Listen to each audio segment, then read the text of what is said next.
এই যে এইটুকু নিচ্ছি আমার এই যে এই জায়গাটুকুর জন্য।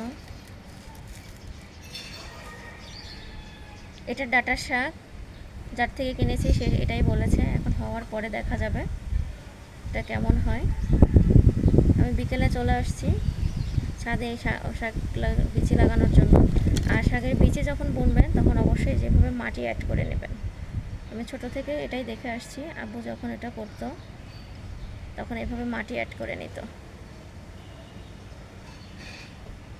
এই যে দেখুন, এভাবে নিলে নাকি ভালো হয়। আমি যে ছিটিয়ে দিচ্ছি।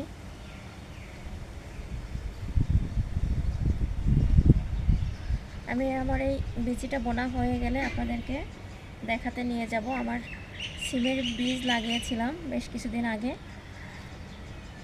সেটার এখন কি অবস্থা সেটাই আমি আপনাদেরকে সঙ্গে নিয়ে দেখতে যাব। এই যে হয়ে গেছে।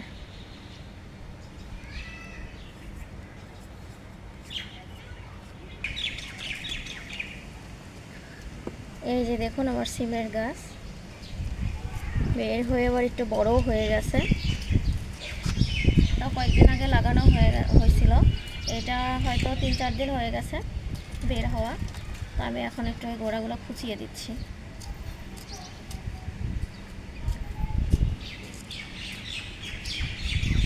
এই জায়গাটা কিন্তু অনেকটাই বড়, সেখানে মাত্র 3টা বের হয়েছে। তো আমি আজকে আরও কয়েকটা বীজ লাগাই দিব।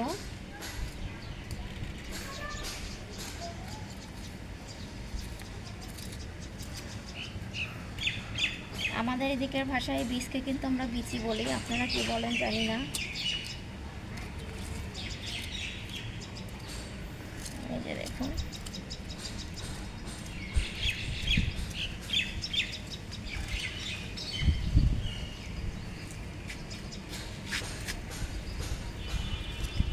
গাছ আমার খুবই ভালো লাগে, গাছ ছাড়া আমি যেন থাকতেই পারি না।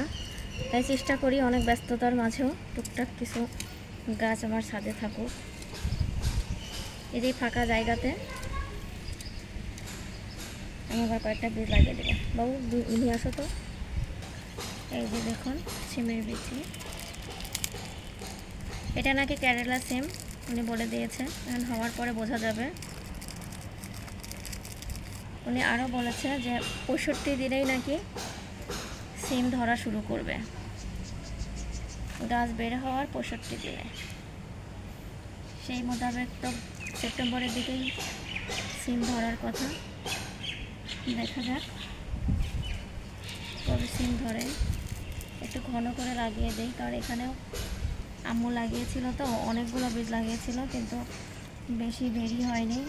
আমি সবগুলো লাগিয়ে দিলাম, যে কয়টা বের হয় আর কি।